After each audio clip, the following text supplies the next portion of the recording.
morning, good afternoon, good evening, good midnight to all my friends near and far. This is your friendly Filipina Carpentera here in America. Tonight guys, at my husband's frustration, namamulot na rin po ako ng basura. Right, Corey? But hindi naman siya basura. It's a very nice table fireplace.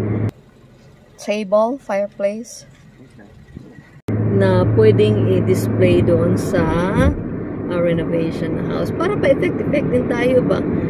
Ilagay natin sa lamisa, ilagay ko sa lamisa, tapos yung lamisa umaapoy. Sana hindi masunog yung bahay.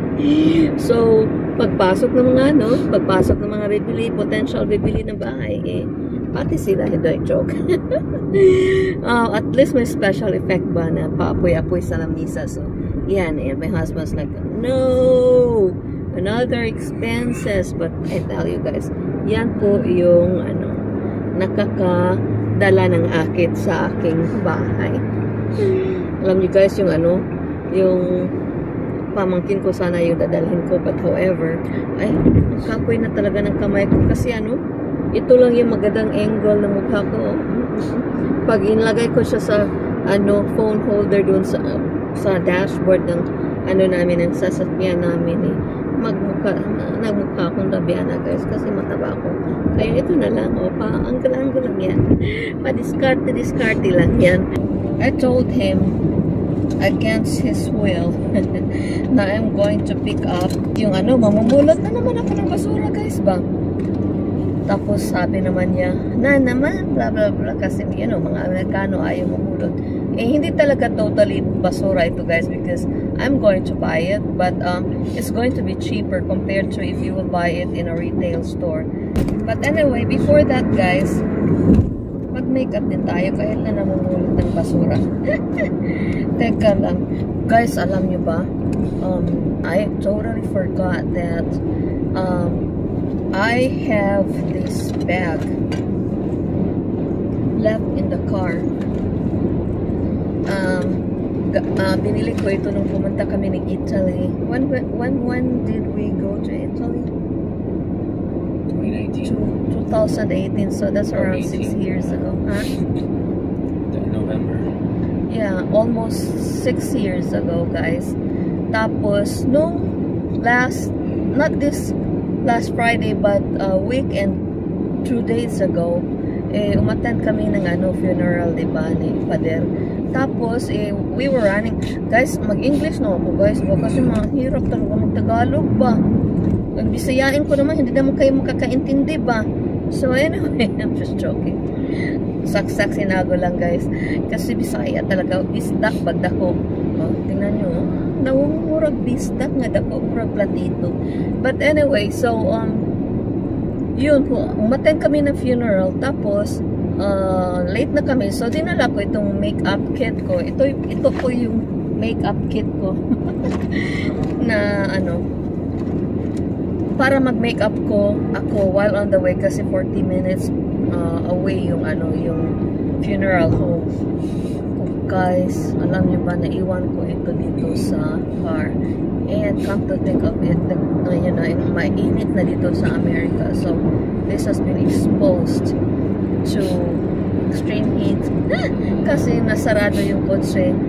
So, ewan ko kung magagamit ba itong mga makeup. Baka na ako paggagamitin ko ito lalaso na ako ba? Pero tingnan natin. Ano ba ito?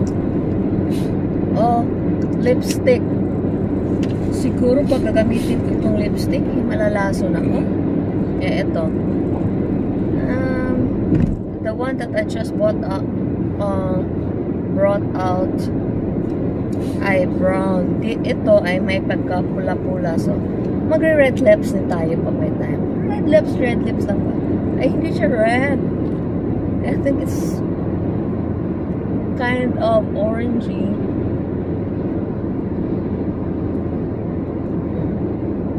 Yan. So, tingnan natin kung mahihilo ako dito kasi exposed siya sa heat for several days, for over a week. Tapos, ito yung style ko guys, but wala akong supply. O, yan, diba? Paano cover din sa uban natin. But anyway guys, itong asawa ko, ayaw niya talaga ako namumulot ng basura. Although today, we are not pulot niya basura, but may bibilhin ako na murang-mura lang. Tapos sasabi niya na, o diba, cute yung asawa ko, kaya lang ayaw magpa-video.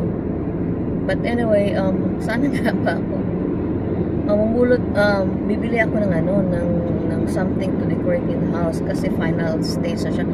We are going to have our house checked by the realtor, and tapos I think we're going to have the house audited, or what do you call that one? But inspected. Inspected. I didn't think so. But No? she said she didn't think it would be necessary. Why? Because everything's new. But Everything is new done. So, it's not necessarily important to have it inspected sa kanang real inspector ba. Tapos sabi ng inspector, ito kailangan itong ayusin. But anyway, so itong asawa ko, kasi ayaw niya mga ganito, nag-pick up ako ng mga basura-basura ba, kukunin ko sana yung pamangkin ko. Kaso lang guys, mga teenagers dito sa Amerika, nako! Yung babae kong teenager na pamangkin, ayaw lumabas ng bahay. By the way, shout out to her kasi she's an honor student. Tapos guys, 15 years old pa, pwede na siyang kumuha ng courses sa college. So, shout out to her. Mana sa akin na muntik na akong habong. Joke. Tapos, anyway guys, gusto ko siyang isama kasi para din ay ayaw niya guys, parang mas gusto atang magstay sa bahay at saka mag-play ng kanyang cellphone or whatever. Hi! By the way guys, mga teenagers dito, mga walang hiya. Joke. Mga teenagers dito guys, ibang-iba talaga. The good thing about my niece and my nephew is like they're very, very respectful to us. Although nagto-talk back din sila sa parents nila. But hindi maarte. Thank you, Miss GPS. Kaya lang, ang hirap talagang hilahin. Di ba mga teenagers, I am trying to understand kasi when I was young, to the radio.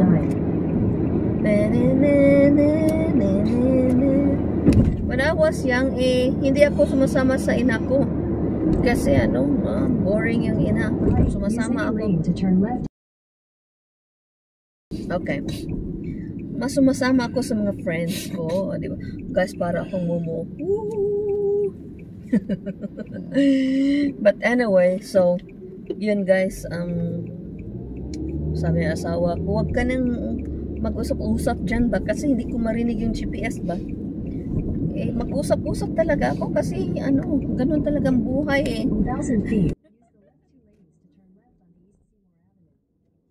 Gusto niyo ba yung headband ko? Para naman akong flower girl ito. Feeling Is ko, this it? ha? Wait, where is it? Oh. I don't know what this is. Here? Yeah, I guess so. Use the left 2 lanes.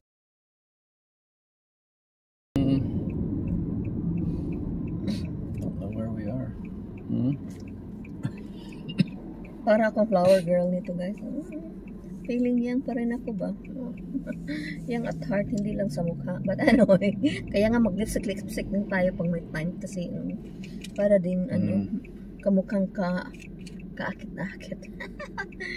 Guys, joke lang ha. Nag-joke lang po ako. But anyway, bless you. See, my husband is not feeling well. And then I told him I want to drive myself, but he'll say, no, it's very far. Why would you like to always go drive for me when it's far? Why? Because I don't know if you're good on the highway. Right? Kasi minsan guys, muntik na akong ma-aksidente. Because one time I almost had an accident. Not one time, Not only one, a number. Continue for 2 miles. 2 miles. But anyway, so yun guys, balik tayo sa mga bata dito guys. Yung government dito, ayaw nila na pinapalo yung mga anak, mga kabataan dito. Kaya the children here are feeling entitled, right? Not all, but feeling nila sila may opinion sila kasi hindi nadidisiplina. Tapos yung mga teenagers kahit na 9 years old guys or 10 years old, pag na-stress sila, kukunin nila yung baril ng mga parents nila, tapos dadalhin nila sa eskwelahan, tapos pagbabarilin nila mga fellow students. Like, what in the world is going on with these kids? You know? So yun, walang disiplina. So my husband, he was able to see, he went to the Philippines already a number of times. But now, how can you differentiate Filipino kids compared to American kids? More respectful and responsible. See? Sabi niya, mas respetado daw yung mga anak natin doon kaysa dito, and responsible. Yeah. What made you say that? Good morning, ma'am. Good morning, sir. Yeah, di ba mga working student natin ng mga kabataan na pumupunta tayo sa sa what we call this, sa stores, tapos dito doon pag mo mga 16 years old na mga bata, nagsisales girls na, tapos papasok kung good morning ma'am, good morning sir, although they say good morning mom, good morning sir, and they're always going to school. Yeah. Oh yes, I'm going to university. Yeah. So ganun dito din naman may mga bata din. We have kids here that are working too while going to school, but then the kids here are more aggressive, I guess. Yung sila, tayo respetado tayo, parang nahihiya pa tayo pag nahihiya pa yung mga kaanakan natin sa mga matatanda, di ba? Dito wala What is this place? This is I know where this is. Yeah. We've been to this place. But anyway guys, so yun, ipag-pray natin yung mga kabataan natin ngayon, because they are the number one target of the evil one. You know, sabi ng Bible na Jesus is coming soon, and when Jesus will come soon, si Satan ay may kapaglalagyan na, and he will have to be thrown to hell for eternity. Ayaw ni Satan na magiging lonely siya doon, kaya gusto niyang mag-akit ng ibang mga tao, as many as he can bring with him to hell.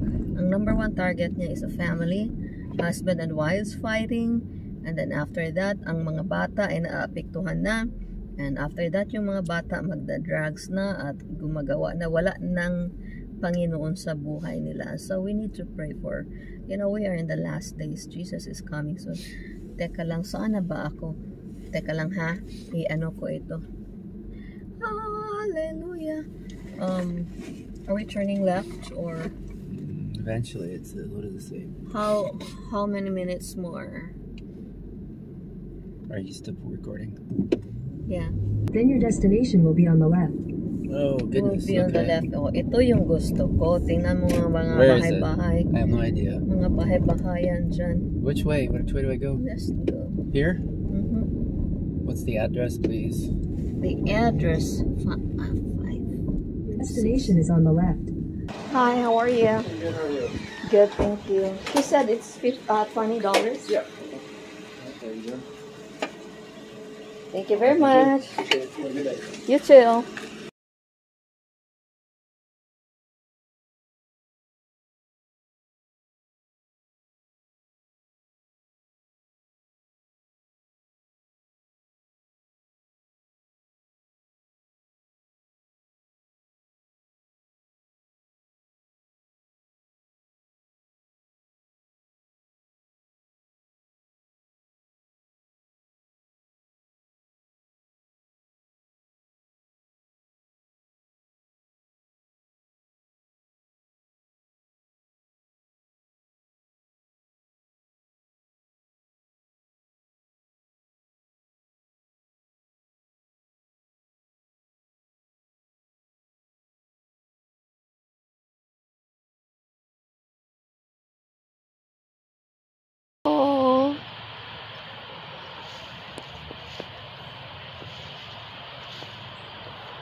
you going?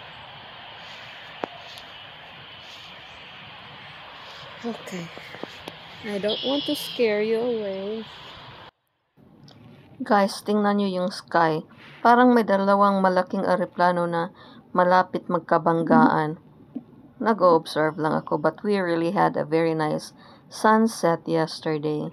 So, ito i-share ko sa inyo. But anyway, salamat po sa panunood. Take care, ingat, and God bless. Bye-bye.